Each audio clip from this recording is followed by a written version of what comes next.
బాలీవుడ్ స్టార్లు పాన్ మసాలా గుట్కా లాంటి హానికరమైన పదార్థాలను ప్రమోట్ చేయడం మనం ఎప్పటికప్పుడు చూస్తూనే ఉంటాం. వీటి వల్ల ఆరోగ్యానికి నష్టం జరుగుతుందని అందరికీ తెలిసిన చాలా మంది స్టార్లు ఈ బ్రాండ్లకు అంబాసిడర్లుగా వ్యవహరిస్తూ కోట్ల రూపాయలు సంపాదిస్తున్నారు. కానీ యాక్షన్ స్టార్ అక్షయ్ కుమార్ మాత్రం ఈ విషయంలో కొంచెం డిఫరెంట్. కాన్పూర్లో జరిగిన జాలీ LLB 3 ట్రైలర్ లాంచ్ ఈవెంట్లో ఒక జర్నలిస్ట్ కాన్పూర్ గుట్కా కోసం ఫేమస్ అని చెప్పగానే అక్షయ్ వెంటనే స్పందిస్తూ గుట్కా తినకూడదు అని క్లియర్గా చెప్పారు. జర్నలిస్ట్ మళ్ళీ ఆ విషయం లాగిపెట్టగానే అక్షయ్ కొంచెం సీరియస్ అవుతూ ఇది నా ఇంటర్వ్యూనా లేదా నీదా, నేను చెబుతున్నాను కదా గుట్కా తినకూడదు అంతే, నెక్స్ట్ ప్రశ్న అని కౌంటర్ ఇచ్చారు. ఈ వీడియో ఇప్పుడు సోషల్ మీడియాలో వైరల్ అవుతోంది. గుట్కా వినియోగంపై చర్చ మళ్ళీ మొదలైంది. అలాగే అక్షయ్ గతంలో పాన్ మసాలా బ్రాండ్ను ప్రమోట్ చేసిన వివాదం కూడా మళ్ళీ గుర్తుకు వచ్చింది. సాధారణంగా స్టార్లు పాన్ మసాలా యాడ్స్ చేస్తే నెటిజన్లు వారిని ట్రోల్ చేస్తారు. కానీ ఈసారి అక్షయ్ స్వయంగా జర్నలిస్టులను ట్రోల్ చేస్తూ గుట్కా వ్యతిరేకంగా మాట్లాడారు. జాలీ LLB 3 ఒక courtroom drama.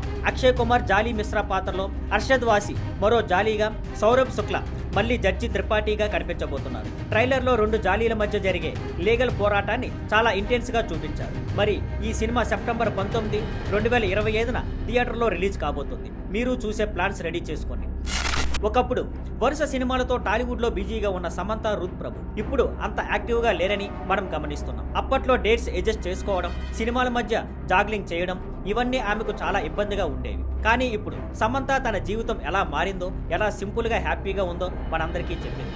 AIMA leadership కాంక్లేవ్లో మాట్లాడిన సమంత తన పాత జీవితం, పాత ఆలోచనల్ని వదిలేసుకున్నారని క్లియర్గా చెప్పింది. ఒకప్పుడు 5 సినిమాలు ఒకేసారి చేసి అవన్నీ ఒకే ఏడాదిలో రిలీజ్ అయ్యాయని గుర్తు చేసుకుంది. అప్పట్లో విజయం అంటే ఎక్కువ సినిమాలు చేయడం, పెద్ద బ్లాక్ బాస్టర్ కొట్టడం, టాప్ 10 నటుల లిస్టులో ఉండడమేనని అనుకునేదాన్ని. ఇప్పుడే చూడండి అని సమంత చెప్పింది. 2 ఏళ్లుగా నా సినిమా రిలీజ్ కాలేదు, నేను ఎలాంటి లిస్టులో లేను, 1000 కోట్ల సినిమా కూడా లేదు, కానీ నేను ఇప్పటి వరకు ఉన్నంతలోనే ఎక్కువ సంతోషంగా ఉన్నాను సమంత చెబుతోంది. ఇప్పుడు తనపై ఎలాంటి ఒత్తిడి లేదని, నటుల కెరీర్ చాలా చిన్నదని, స్టార్గా ఉండటానికి అదృష్టం, కృప కూడా అవసరమని అంగీకరించింది. ఇంకా నటిగా నా జీవితం కంటే ఎక్కువగా ప్రభావం చూపే పనులు చేయాలని నేను ఇప్పుడు అర్థం చేసుకున్నాను అని స్పష్టం చేసింది. ఇండస్ట్రీలో చాలా కాలం టాప్ పొజిషన్లో ఉన్న సమంత ఇప్పుడు పెద్దగా కనిపించకపోయినా ఆమె మంచి నటి అనేది అందరికీ అంగీకారం. త్వరలో నందిని రెడ్డి దర్శకత్వంలో వస్తున్న కొత్త సినిమాలో మళ్ళీ కనిపించబోతుంది. సమంత ఈ కొత్త దృక్పథం మీకు ఎలా అనిపించింది కామెంట్స్లో చెప్పండి. నేను మీ గణేష్ బొడ, ఇది స్కైఫ్లేర్ నెట్వర్క్స్. మరిన్ని అప్డేట్స్ కోసం మా ఛానల్ను ఫాలో అవ్వండి. See you.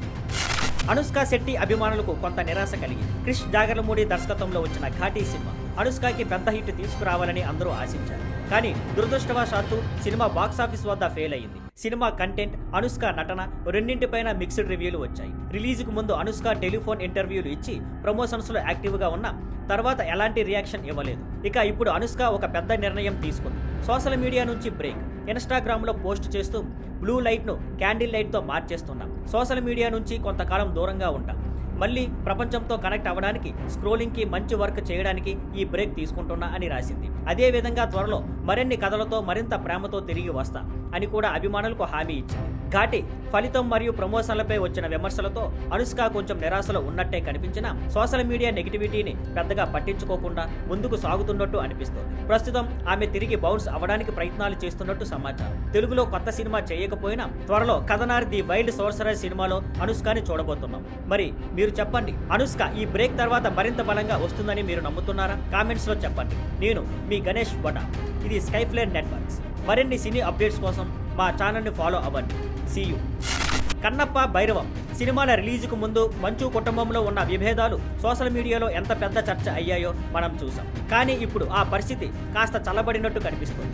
ఇటీవల మనోజ్ ప్రసాద్స్లో కన్నప్ప చూసి బయటకు వచ్చాక సినిమా గురించి పాజిటివ్ రివ్యూ ఇచ్చాడు. విష్ణు పేరు నేరుగా చెప్పకపోయినా ఆయన చేసిన పనిని ప్రశంసించాడు. తర్వాత విష్ణు కుమారుడు అవరామ్ అవార్డు గెలుచుకున్నప్పుడు కూడా మనోజ్ సోషల్ మీడియాలో ప్రశంసలు కురిపించాడు. ఇప్పుడు విష్ణు కూడా ప్రేమతో రిప్లై ఇచ్చాడు. మిరాయి సినిమా రిలీజ్ అవుతున్న రోజు విష్ణు టీంకి ఆల్ ది బెస్ట్ చెబుతూ ట్వీట్ చేయగా మనోజ్ సింపుల్గా థ్యాంక్ యూ అన్నా అంటూ రిప్లై ఇచ్చాడు. కొన్ని రోజులుగా మనోజ్ తన కుటుంబంతో తిరిగి కలవాలని సానుకూల సంకేతాలు ఇస్తున్నాడు. కుటుంబ సభ్యులపై ఎలాంటి కోపం లేదని స్పష్టంగా కనిపిస్తోంది. విష్ణు కూడా పాజిటివ్గా స్పందించడంతో త్వరలోనే ఇద్దరూ కలిసి కనిపించే అవకాశం ఉందని అభిమానులు ఆశతో ఎదురు చూస్తున్నారు. మనోజ్, విష్ణు ఇద్దరు త్వరలో మళ్ళీ కలిసి కనిపిస్తే మీకెలా అనిపిస్తుంది? కామెంట్స్లో చెప్పండి.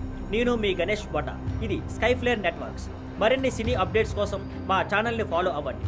See you. టాలీవుడ్లో సంక్రాంతి దసరా టైంకి ఎన్ని సినిమాలు రిలీజ్ అవుతాయో మనకు తెలుసు కదా.